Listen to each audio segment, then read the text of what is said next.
So I think we're live, and I want to, if you can go to the chat area, I'd like to see where people are from. Well, welcome everybody, and I think everybody knows the deal. You can go to the chat area and just put where you're from. I just want to make sure that everybody can hear me.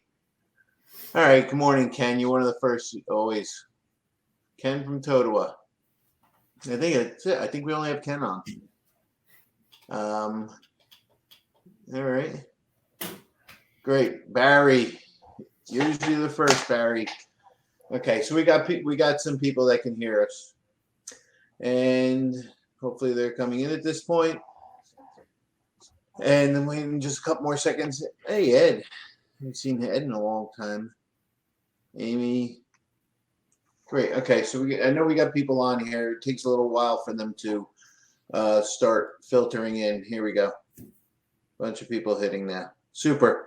All right, so welcome everybody. And everybody has found the chat, and I'd like to remind everybody that during the presentation today, if you have questions, please don't put them in the chat, put them in the Q&A. Also, if you have questions, don't start putting them in there yet.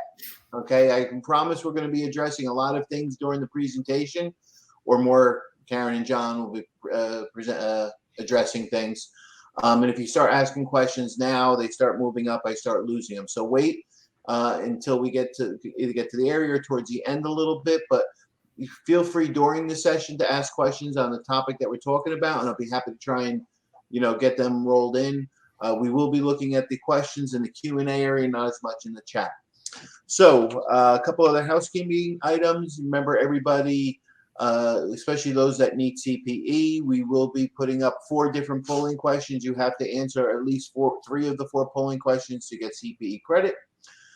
With that said, just to make sure it's working, let's put up the first polling question to make sure people are paying attention. We'll leave it up for about a minute or till till a majority of the people respond. So, did you elect NJB? We mean you. It could be you or your client if you're in a service industry. It's interesting. Let's see what they say. Hello, everybody. Wake up. Wake up, wake up, wake up. Pick up, pick up, pick up, pick up. There we go. Surprise, Karen. Majority of them are saying no right now. Not by a large amount. Oh, yes is almost in the lead. Come on, a couple more.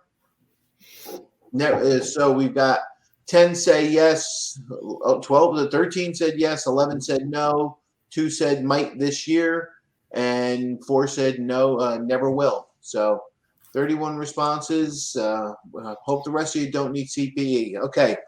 So the disclaimer that the views and statements expressed herein are those of the presenters and not necessarily those of Sobel and Company. So don't call Alan and complain to him about stuff. And with that said, let's close out the poll and let's get the presentation started. So last year, you saw that question was about NJ Bait. Last year, the New Jersey came out with the business alternative income tax for PTE, pass-through entities. And one of the problems that we had last year was that you had some New York residents that were part of New Jersey companies, and New York wasn't given benefit for it, for the credit amount that was paid. And fortunately this year, it's a better word, fortunately, New York decided to come up with their own business alternative income tax. I don't know if they're using that phrase, or pass-through entity tax. And Karen did a great job, or one of our presenters, Karen Henderson, did a great job and came out with a lot of information for us in our office, and realized that it'd probably be best if we gave a presentation to clients and other people that have questions as it relates to it, because I will tell you, I've been reading into this and I have a ton of questions. So, presenting today for New York State pass-through entity tax, we have Karen Henderson and John Mayer, and I'm going to turn it over to them, and I'll watch for the questions, and I'm sure I'll interrupt you as you go along. Karen? Thanks, Brad, for the kind introduction. So, to continue on with what you were explaining, New York State has passed the PTE effective for entities for tax years beginning on or after January 1st of 21. So the election for one time and one time only is going to be due no later than October 15th. So basically everybody has 8 days to get that election in if you're going to make the election. There's no money due at the time. It's just to get the election on file, and we'll go into more about that a little bit later. So with that said, our first slide, and It's going two at a time. Sorry. yeah, sorry, there are technical glitches right away. So our first slide, we wanted to just provide everybody with who is eligible to make the election. And as you can see, you have to be registered as a New York S corporation to make the election, or be filing as a New York partnership. So it's very similar to New Jersey. You have to be a pass-through entity registered with the state. The definitions provided by New York give you a little more background. The election period. New York, New Jersey, all states, it's an annual elective election. That's a mouthful this early in the morning. The difference with New York is it's an irrevocable election. So if you're uncertain about making this election, understand that once you make it by October 15th of this year, there's no turning back. And it is an entity level tax.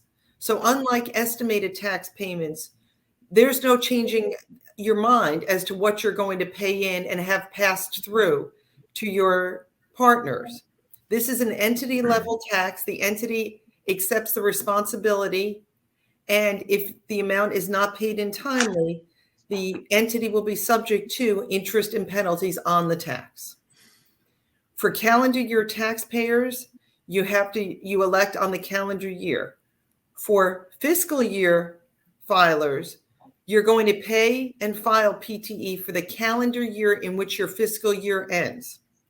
So for any fiscal year entity, Brad, that we have or that's on this webinar, is for 21, it has to be, your tax year must begin in 21, subsequent to January 1st of 21. For anybody whose tax fiscal year is ending in 21, they're going to have to wait, and it's going to be for the 22 tax year. For all years subsequent to 2021, the election filing deadline will be March 15th. So I guess the big thing is you say it's irrevocable, but it's this year. If you make the election by next Friday, it's irrevocable for 21. Right. You then make that decision for 22. And the difficulty is that people are going to be saying, okay, I'm making the election and I don't know what I'm going to make, and I might be committing myself to making a payment when I don't know what I'm going to make. That is the unknown in all of this. Now, this year you have the ability to look back for nine full months. Going forward, the election will need to be made by March 15th. So you're going to be looking prospectively and estimating on your year. Right. All right. So that's a real good comment, because I actually had a client and I asked them, are you going to do you have any questions about this? And they said, well, I don't think I'm going to do it because it's irrevocable. But to your comment, you have 9 months already in the can, and you kind of know, hopefully you can forecast how much you're going to make for the balance of the year. So, and we'll go through the calculation and how you're going to calculate the PTE that's going to be due later on. Mm-hmm. So New York is different from New Jersey in that they are handling S corporations and how you calculate the tax in a different manner than partnerships. So it's really important to note that for both entity structures, the PTE tax is calculated for members or shareholders who are subject to New York taxes under Article 22. Basically, that's your personal income taxes. So that's going to be individuals and trusts. If you have a corporate member, if you have a tiered partnership, you cannot remit the tax on those entities. So this is where there's some divergence from how New Jersey and some of the other states are handling this. For S corporations, you're going to use only the New York source income, loss, gain, or deduction includable in taxable income of the shareholder, subject to personal income tax. Seems pretty straightforward. Yeah, I mean, they're making this a lot easier. Well, now New Jersey, I think, was easier just because here's the number, here's a calculation, done, move on. But New Jersey threw it out there at such a late date that everything was so haphazard and making decisions on the fly. At least New York is saying, hey, this relates to personal income tax, and that's who it's moving. It's going down to. Okay. So one thing that came up on a previous presentation we did that was a little confusing was somebody thought when we were speaking about this that if you are in a tiered structure, you can't do the election, and that's not the case. If you are in a tiered entity, you can still pay the New York pass-through entity tax, and just like we're saying, it's not going to be paid for a corporate partner or partnership. They'll then go and do that at their level. Great point, John. That is a very good point, because I know that there's somebody on this presentation that has tiered structures, some of them straight down to other entities. We'll call them other entities versus individuals. Whereas they also have it where it has a combination of individuals and entities. So the payments that you make, the PTE payments that you make for a partnership, or those taxes as a partnership, will only be towards the individual, not the other tiered entities. Exactly. Those tiered entities have to make their own election. Right. Gotcha. Yes. Now, partnerships separate the income that you possibly may remit this on into two separate pools, resident and non-resident partners. And the way this works is non-resident partners, you do the calculation on only New York source income. For resident partners, you do the calculation on all items that to the extent they would be included in taxable income of the resident partners. So you'll see here there are two other items to note. The PTE calculations for a partnership would follow any special allocations of income and loss, and we'll explain that in further detail later. And the intent is to capture all New York taxes that individual partners would be required to pay. So New York is handling this a bit differently than other jurisdictions, but I think in a way it's a little cleaner. It's going to stop the cycle of over-remitting, getting the deduction in 1 year and picking up the income when you receive the refund in the subsequent year. This should almost make it at a net zero if the calculations are on point.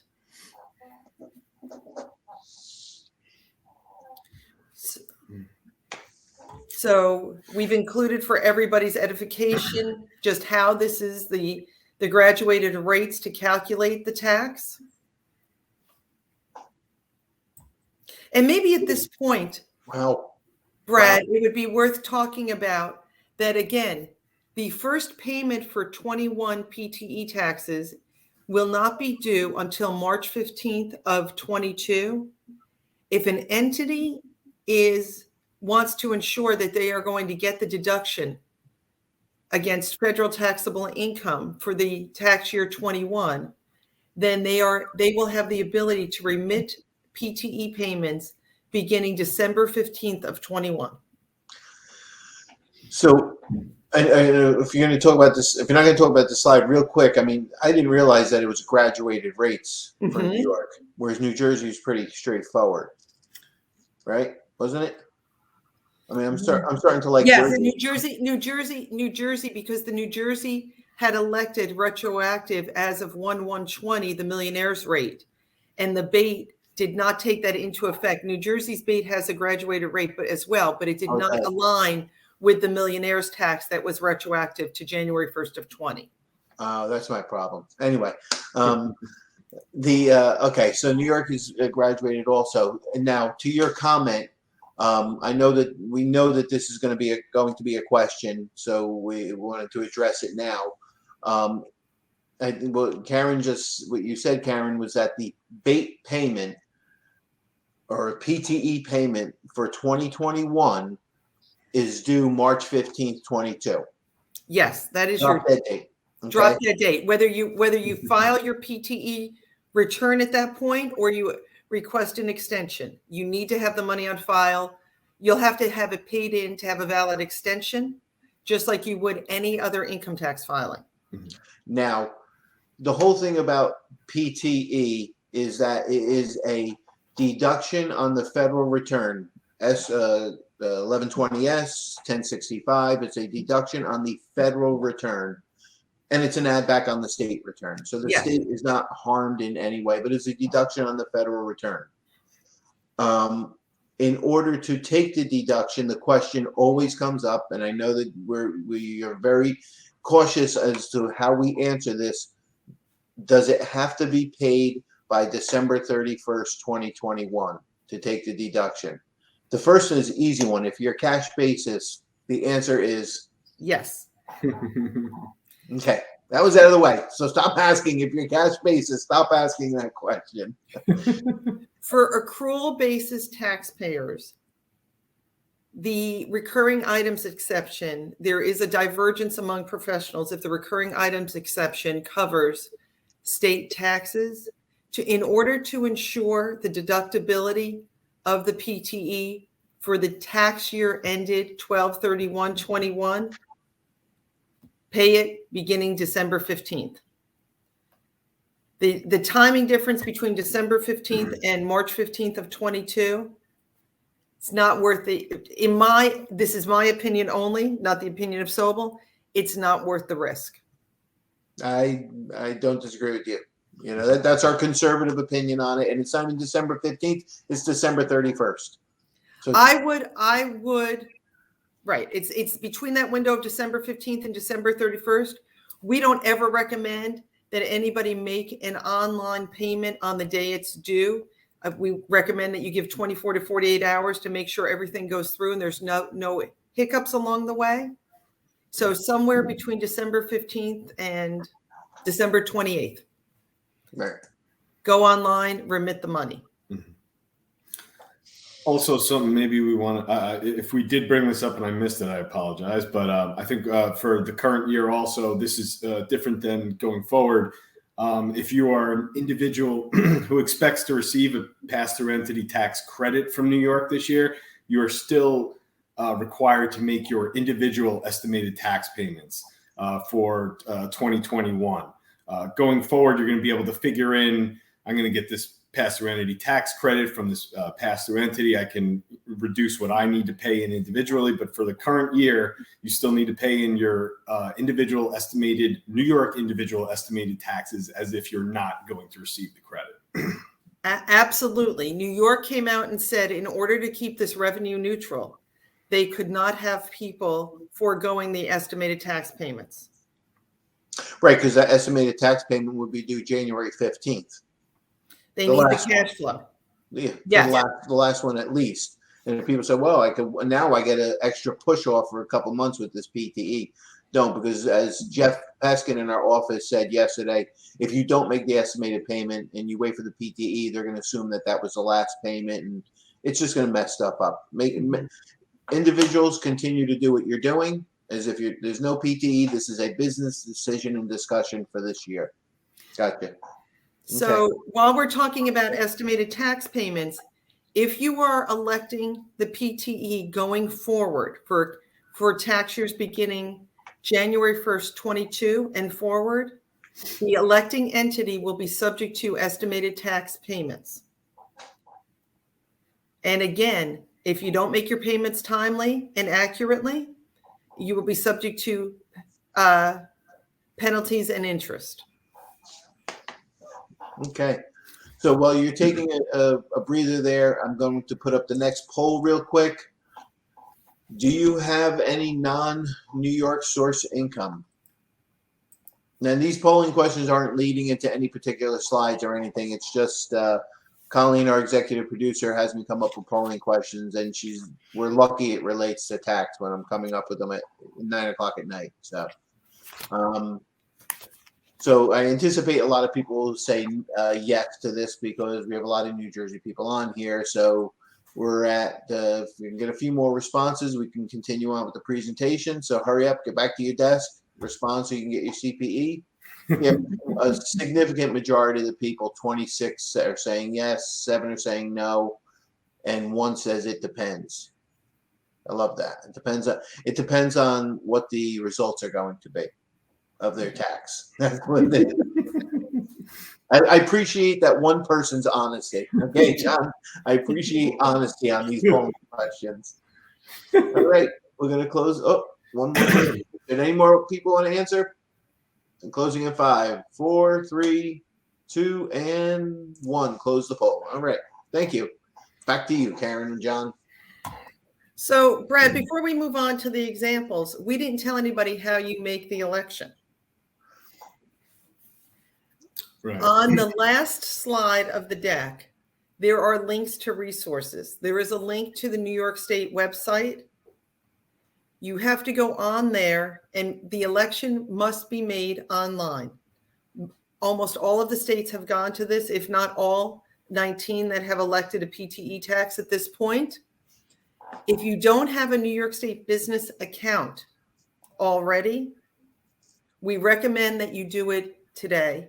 If not by tomorrow at the latest, that you give it a week to get going. Now, I had somebody who set one up yesterday and it was seamless. Within half an hour, we had the email back acknowledging that they had a business account, but the closer you get to a due date, the busier their website's going to be.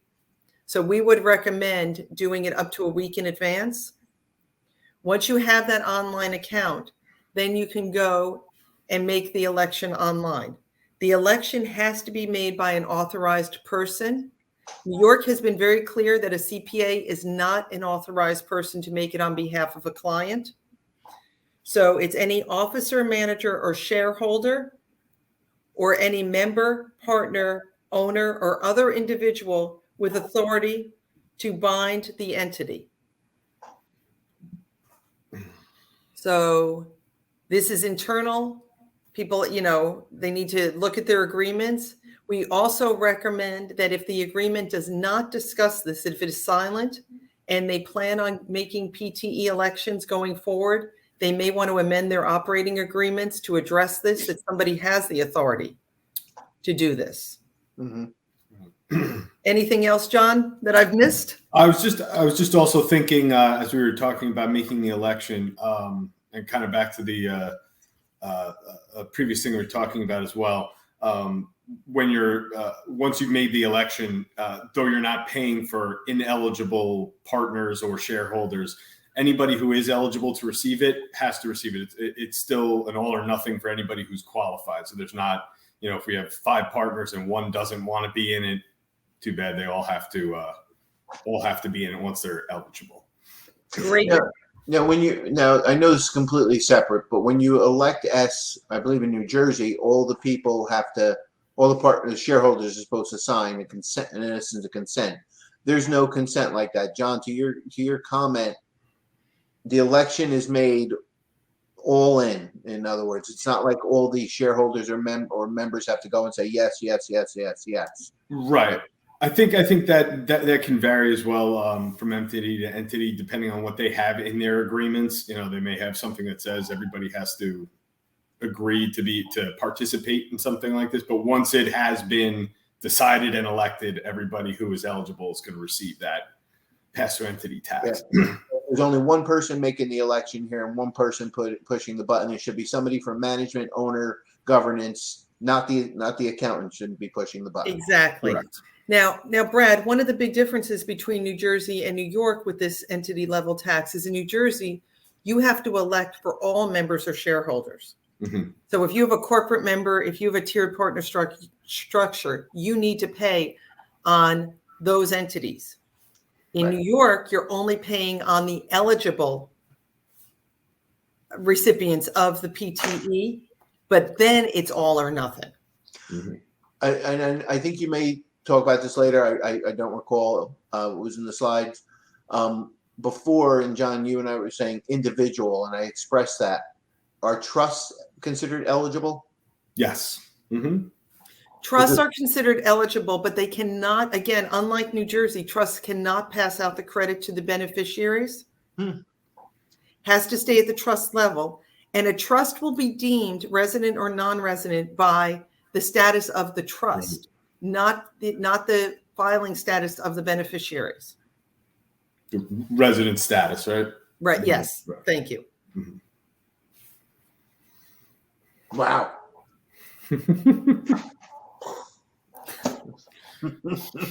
You know, I'm thinking about you, Jim, one of the attendees.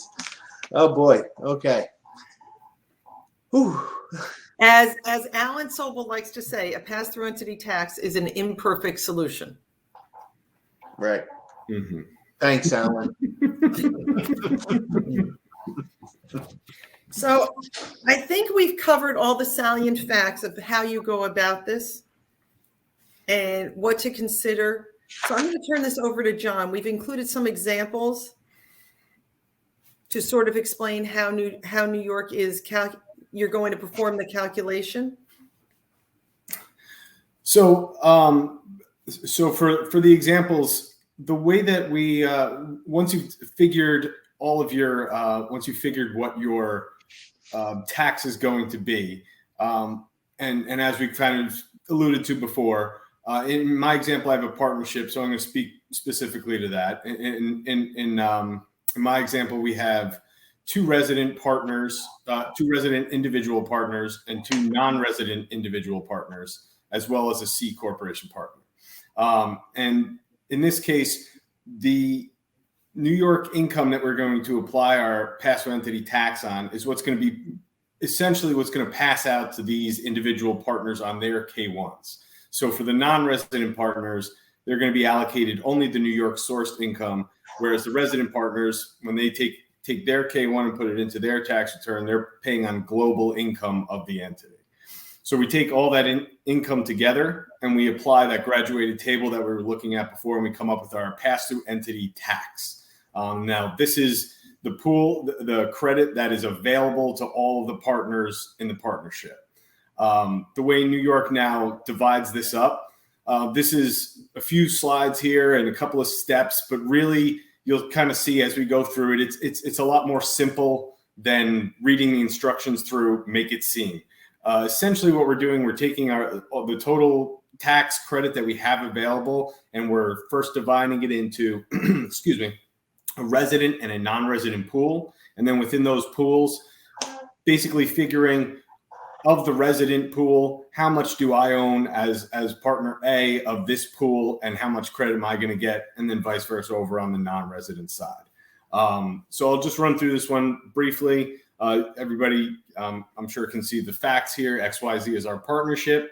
As I alluded to, partner A and B are individual resident partners. They each own 20% of the partnership.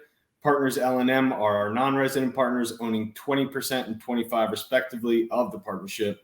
Partner C is a corporate partner, owning 15%. And as you see, they're not included for the calculation of the tax or credit. And then below that, we have, I've listed the income that's distributable to each partner.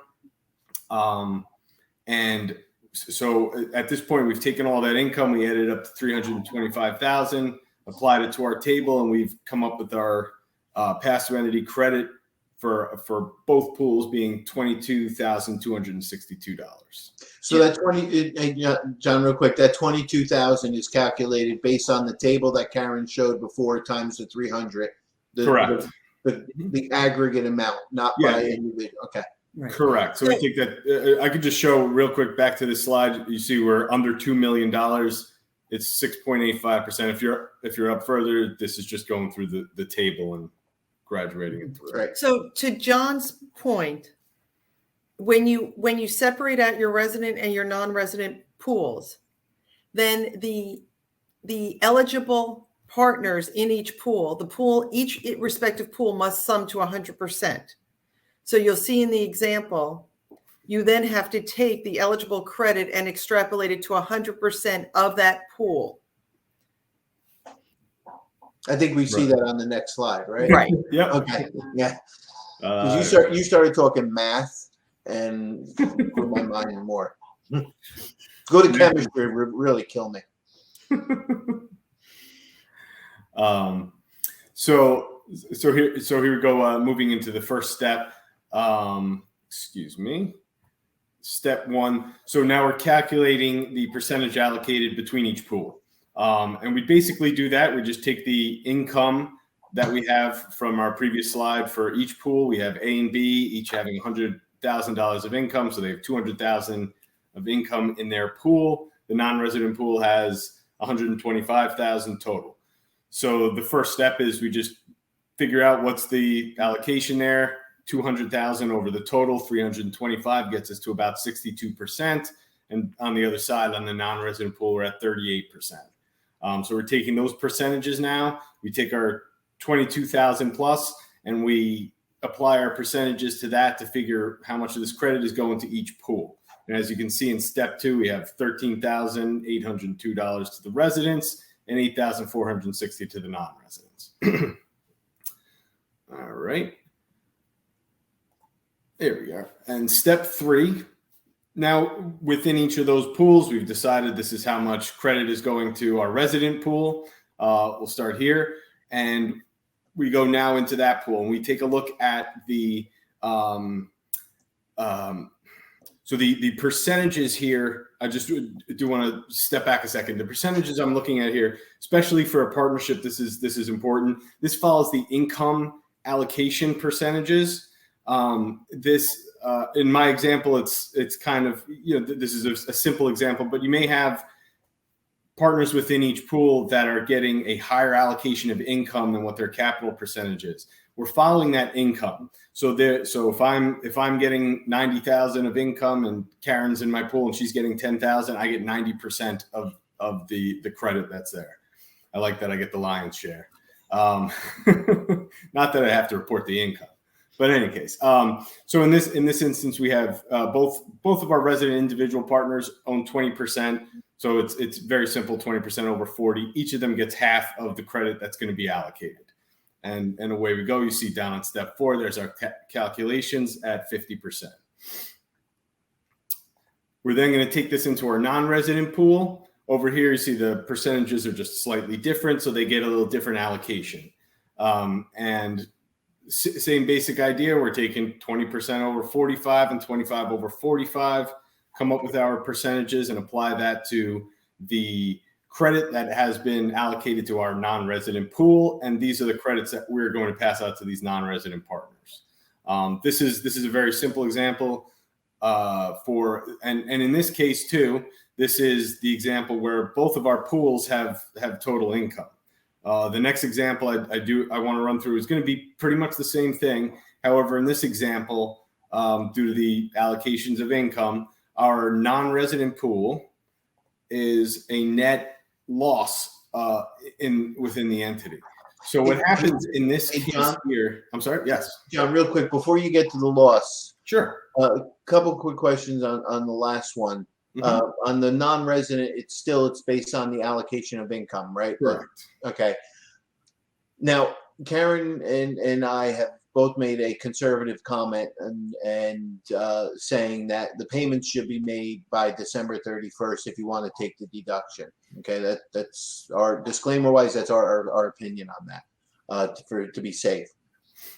People are not going to know what their income yet is. So at that point, you're just going to be estimating it. Not only are you estimating, and I know somebody who's on here has special allocations, you're going to have to perform an estimate of what your income is going to be, and then an estimate of what your allocation is going to be. And the good thing is on March 15th, you can true it up. If you don't have enough paid in, you can always true it up now. But try and do a fairly accurate estimate if you can. Yes. Okay. That's all I wanted to see if I was accurate with that, because I know I would say that to somebody and then I'd call you, Karen. You're like, no, you're way off base. So Brad, on the last slide where we give some resources, there is a link to New York State has some worksheets on their website that will assist people in doing estimates in the calculations. Great. So provide a link to that as well. Super. And that was a good point too that Brad just made. If we make a payment here December 15th and we aren't paid in enough, we do have the backdrop this year of March 15th for 2022. Right. Okay, so I'm just going to move into the next ones. This example, under this scenario, we have the same partnership, same partners, different income allocation. As you can see, our non-resident individual partners are being allocated loss. So the first step here for calculating the passive entity tax is we're going to use the total income. This is calculated on the total income, not per pool. The tax is calculated in total here. So in total, we have 150,000 of income to apply the tax against, and bringing that up to our table as well. Still in the same bracket, we're just multiplying here by, I believe it was 6.875%. The tax comes out to be $10,275. Now for this example, once we have split out our pools here, if you have a pool that has either net zero income allocation or a net loss allocated to it, they're going to get no allocation of the passive entity credit. Only the pool that shows income will be allocated the passive entity credit. So in this example, I'm going to move on to the next slide. We take our total pools, and we realize we have net income in one, net loss in the other. This makes it very simple for the allocation at this point. We're putting all of it to the resident pool. Nothing is getting allocated to our non-residents. So just kind of laid the numbers out so you can see it, but it's very simple. It's 100% is going over there. That's interesting because we separate it by the pools, the resident and the non-resident pool. Mm-hmm. But if somebody within a pool has income, let's say that the non-resident L has income, but M has loss in excess of L's income, L may get no allocation regardless because M's excess loss tainted their pool. Correct. Exactly. At this point, that is how we understand it. Wow. Yep.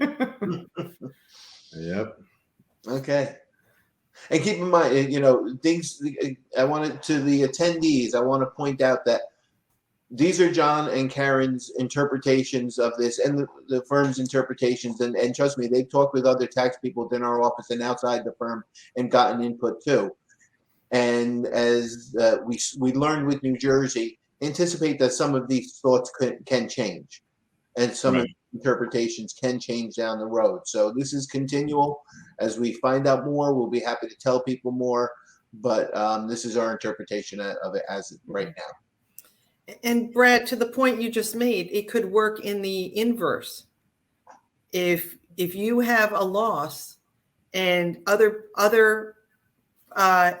people or eligible entities in your respective pool have more income, you could wind up with a PTE credit in a year that you have a loss. Wow. Okay. So keep that thought 1 second. I'm putting up a polling question. Okay, real quick, because I'm thinking about the calculation, and I would think that if it's based on income, you would have a negative income. I would be surprised that you would get any allocation, but I want to think that. So do you have residents and non-resident New York partner shareholders? Ask the question. A lot of people are answering quick. I think they want to get to your next slide, John, so they're answering real quick. If they were really good with this, they would have downloaded the slides and they're looking ahead already. Wow, it's almost split. 14 said yes, 15 says no. 1 says deciding, and the honest person in the room still says it depends. It depends. What state am I paying less tax in? That's what they're saying. They could be Florida residents. Okay. All right. Looks like about the same amount of people have responded. We're going to close at 5, 4, 3, 2, and 1. And back to you, John. Thank you. And blast off. So again, just to pull it back to the slide real quick. This is, again, I put the numbers out and the steps, but this becomes a very simple calculation. We have 100% going to the resident individual pool in this example. And moving on to the next slide, again, just running down the steps, the same steps here as well. Once we get into our resident individual pool, we're allocating 50% of the credit to each of the resident partners.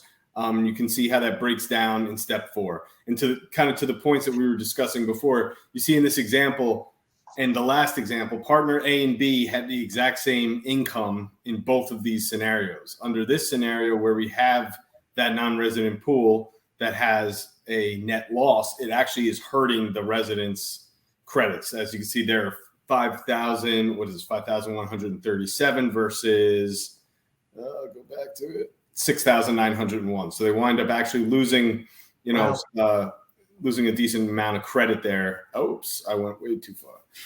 Losing some of that credit. I'm pulling the veil back. I don't want to see the next part yet. So in this instance, that does seem to be a little detrimental to the other partners. Okay. And that's that could go either way. Obviously, you could have a resident pool that, I don't know the scenarios where these would actually come to fruition, but you could have it go in where the resident pool has the loss and the non-residents have the income. It's not specific. This is just the way I laid it out for this example. So Brad, you can never distribute more PTE credit than you've paid in. Right. New York is very clear on that. Mm-hmm. Okay. So, for instance, right here, if we paid in $10,275,000, we can't pay these two partners credit of the $6,900 that we came up with on the other example. We're having to pay only on what we've calculated here. So when the pool gets bigger, it's interesting that residents are getting more. It seems so. Okay.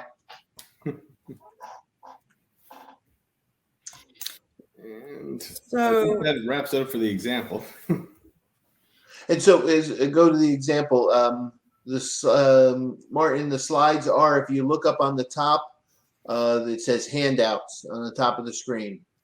You should see it up there. If not, email one of the presenters or myself, and we'll be happy to send you a copy of them. But yes, they are available to you right now. So we know that Martin was honest and didn't look ahead at the presentation.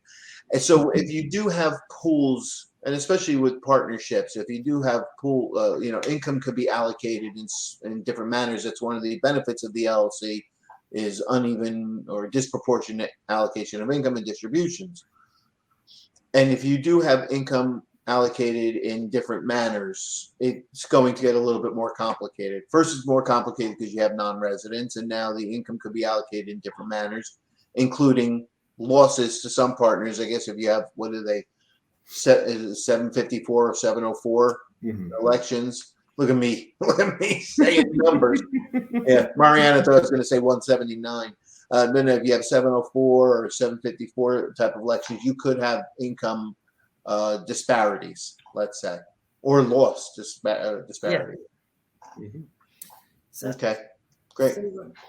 Brad, we wanted to share with everybody the latest guidance that is out on the states that have elected PTE, the states that are under consideration for electing PTE. There are currently 19 states with some sort of entity level tax that has been enacted. What would this, and you could say, I don't know, what would this map have looked like this either October of 2020 or December of 2020? What do you think? How many would have elected? I know Connecticut and New Jersey. That's it. Well, not October of 2020. No. December of 2020. I know Connecticut and New Jersey. Was there a lot more? No. I think there was just a few more at that point, right? Yes, I think a lot we're considering. The big thing I think that was hanging everybody up was up until the IRS released a notice, the states and everybody was unclear as to whether. So just to take this back a second, the way this works is we're paying a tax at the entity level, and that tax is deductible against our federal income. So the state is making these laws, but then we really need the federal government to say that's okay, and they hadn't for a while. So a lot of the states were maybe a little tentative to pull the trigger on setting up these programs. But the IRS did come out and say, we are going to accept, the entity level taxes as, or, deduction against your federal income. And I think once that happened, the other states went, okay, great, let's get this going. I mean, the genesis of this was because of the SALT limitation that came out. Right. State and local taxes that on the itemized deductions where they limited it to $10,000, and they said, okay, how else can we get around this? Mm-hmm. Okay, or I don't want to use those specific words. My comment only. They said, okay, let's have a deduction at a business level for the federal purposes. Thereby, there's some sort of deduction, which is very interesting because we're reducing the income. I imagine it could reduce self-employment tax also. Yes. Mm-hmm. And some itemized deductions were limited, like a 3% limitation. So that's avoided. Now you're getting 100% deduction in essence. But what happened was last year, Karen, correct me if I'm wrong. Last year, New York said, that's fine. We're not going to give credit for taxes paid to New Jersey through BAIT, right? So what New York said is, we don't recognize entity level taxes. If the individual pays the other jurisdiction, we recognize it. If it's an entity obligation, then the individual taxpayer is not bearing a burden of being doubly taxed on the same dollars. And this is for the whole non-resident credit that you're getting for taxes paid to another state.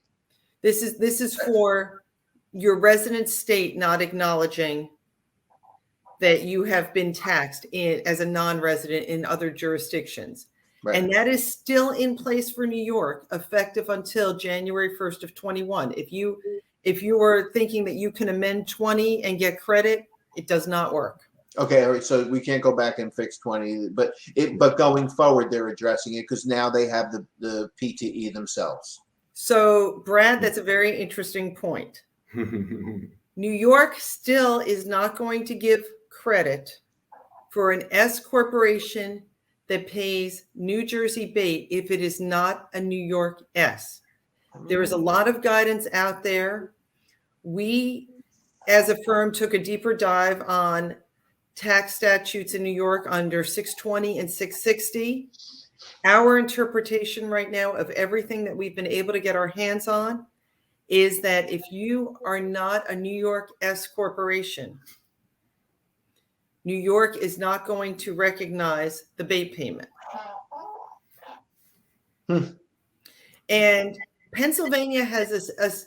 Pennsylvania also bifurcates, recognizing other states' entity level taxes between S and partnership as well. Mm-hmm. There are a few states that do this. So if you are filing, I believe it's the IT 255 to get a resident credit in New York, and you are not a New York S, you're a New Jersey S corporation with New York resident shareholders, you could not get credit for the BAIT. Right. Now, we are going to continue to follow this, monitor this, and we will, of course, update everybody the minute we come out with any further guidance.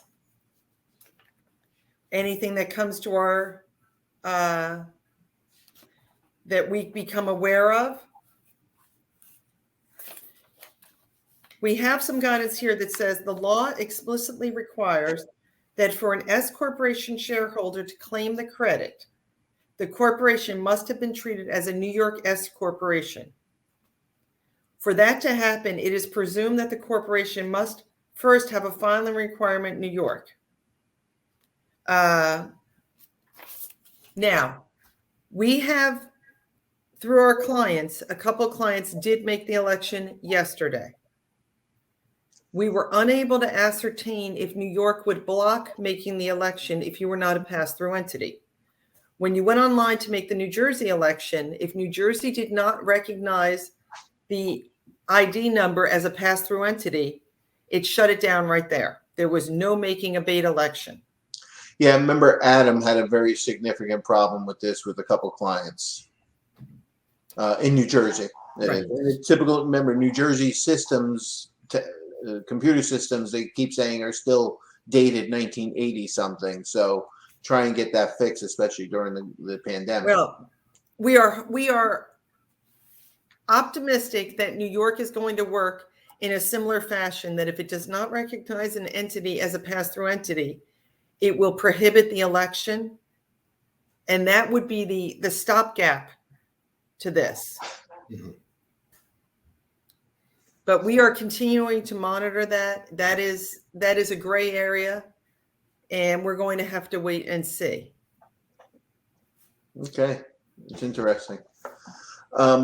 One of the and I did have the last polling question, and then watch all the people start going off. And let's see, are there any questions coming in? I know I have a couple questions from some people what they sent in previously, but if you do have questions, please put them up there before we start wrapping up. Will you elect NYP PTE? Karen, I know you're going to hate that I'm going to say this while this question's coming up. You're just going to kill me that I'm going to say this. Unfortunately, we're working remotely, so you can't get your hands around my throat. Jeff raised a very good comment yesterday that, especially with John's example, where he showed that some of the non-residents are not getting credit. And if there's a non-resident with income, they're not getting credit, but some people are getting, in essence, a tax paid for them, which some could say is a distribution. It's not treated as a distribution because it is a business level tax. But some members or shareholders could say, hey, somebody else is benefiting and I'm not benefiting from this.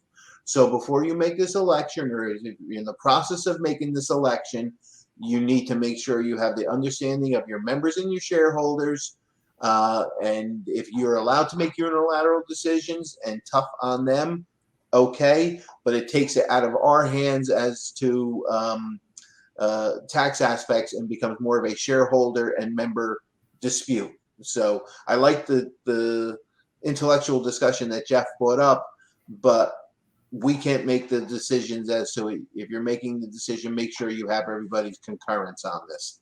So I told you I was going to bring it up today. Well, Brad, that's a great point. And also, you can't level the playing field through disproportionate distributions then for an S corporation. Oh, right. Yeah. Great comment. Oh, yeah. Great comment. Yeah. And these are not deemed distributions. These are the business level tax. Somebody could infer that they were, in essence, distributions, but they're not. And you have to make sure that everybody's on the same page with this. So we can't handle that aspect of it. And I'll close the poll. Will you elect PTE? Interesting. Only 10 said yes. 14 said no, but I'm imagining they don't have New York activity, or they just need CPE, or they've determined that they don't want to commit themselves to it. 7 are deciding, and 3 says it depends. So the one person now has 2 friends with them. So I'll close out that poll. See if there's any more questions. I mean, you hit on everyone that I was going to ask you, or that I wanted to ask you. Either you hit on it, or you addressed it. Look and see if there's any questions. I think you have just a couple more slides. So, Brad, I think it's also important to just inform everybody, if you make the election on October 15th and you get to the end of the year and for some reason you do not have any New York taxable, the company incurs some loss that they did not anticipate between now and the end of the year, the entity can get a refund in those cases of any taxes paid in. So if the entity pays in at December 15th, $100,000 payment, they're closing their books, doing everything in January, February, realizes they're really not going to be in a taxable income position, the entity will be able to get a refund. It is not like New Jersey that you can revoke the election. But if you are in a position that there's no tax owed and you've made a payment in, you will be able to get the money refunded. Right. You get that refund when you file your tax return, right? Right. And when you're going to file an IT 653, we have not been able to see even a mock-up of the IT 653. It's not available as of last night. We just put that on our resources slide so everybody would know what the document will be that will be used to file for this. The um, at the individual level, if you have an overpayment of tax due to estimates or this PTE credit, you can elect to apply it at the individual level. At the entity level, there's no as far as we know, it will be refunded each year, just like New Jersey. Mm-hmm.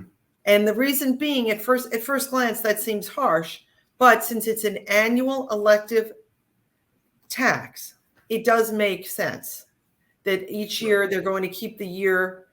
They're going to keep it in that own vertical. You overpay, you get the refund. That's so you can't apply. You can't. Our understanding is you're not going to be able to apply it. It's funny because New Jersey had it, and in our tax system it said to elect to apply, but everything that was getting refunded anyway. You cannot in New Jersey either. There's no mechanism. New Jersey is not able to apply it. And New York, like New Jersey, entity level taxes cannot be moved to any other tax owed to the state. If you get a notice and they say that your entity owes back income taxes, payroll taxes, sales and use tax, you can't say, I overpaid over here. Can you move those funds? You cannot do that. Interesting. So a couple quick items. Adam did say he had an issue of moving a single member LLC transitioning to a partnership, and New Jersey couldn't do it. Just wanted to bring that up. But here's one big one that we had last year. I don't think we addressed it in this presentation. New Jersey threw a nice little surprise at us as we're in the process. We had a lot of people make significant payments in December. Even though they were accrual basis, people made significant payments, and I particularly had some clients that did a cost segregation study. And all of a sudden, because of the cost seg, they got significant depreciation for equipment, and boom, winds up that they're significantly overpaid for their bait, because the income for bait was based on federal income. What position is New York taking on this? Is the PTE, the numbers that John was showing before, is that New York income or federal income? So New York appears to be following New York taxable income. New Jersey is aligning the bait calculation almost identical to how you would do non-resident withholding. Right. Which basically aligns with the federal taxable income. Mm-hmm. That's the craziest thing, because as I just said, they did a cost seg study, and the non-resident payment withholding was virtually nothing, but the New Jersey income was significant. Yes. So, yeah. So that's just okay. Leave it to New Jersey. Leave it to New Jersey. But the good thing is, I don't want to say that we were able to override the debate numbers. But anyway, let's move on. I think all along too with New Jersey, we were not expecting the calculation to be on that income, and then it did change. So to the point that we are following this as it develops. Anything that. Right. I mean, right, John. I was working with a client, and we're sitting there saying, we want to give Jersey money. We're trying to give them money, and they keep returning the gift.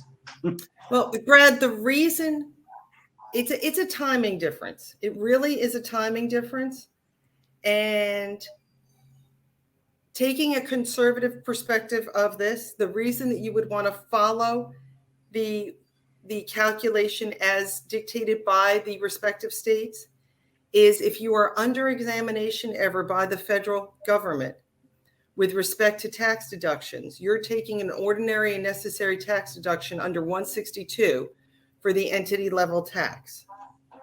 If you're really miscalculating your tax,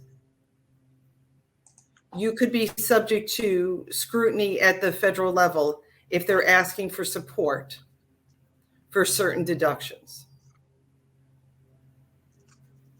Mark just said, I believe you're saying, and I'm just trying to address some stuff before 9:30. Mark said, and you might understand this more. The other issue, and I love our partners putting it in the chat because they make me hunt for this stuff now. The other issue for New Jersey is the apportionment of revenue. So companies owned by 100% New Jersey residents can end up with a very small payment and still paying tax on all the income. So I guess that's what the review is referring to. Okay. Thank you, Mark. I do appreciate the comment. So we are right at 9:30. I don't see any other questions. I hear your plane going over. I don't see any other questions. Thank you for putting up these resources. If people do have questions, feel free to reach out to us. Karen and John's emails are there. As I said before, the information is going to be changing, and I'm sure there'll be clarification on things. John or Karen, do you have any closing words that you'd like to make? No, I think I'd just like to reiterate, as things continue to evolve, we will be updating through our email blasts and possibly future webinars if there's enough that changes. But any questions at all, please don't hesitate to reach out to myself or John. I agree. Reach out to Karen and John. John, anything? No, I think that's it. Thanks for the time. Thank you for joining us and listening. Great. Thank you for the presentation, and look for future CFO roundtables. Again, Karen and John, I want to thank you for throwing this together. This was not on the calendar, and you threw this together as quick as possible with as much information. So really, thank you very much. I mean, Karen, you and I were talking about this on Saturday. Great job. Thank you. Thank everybody for attending.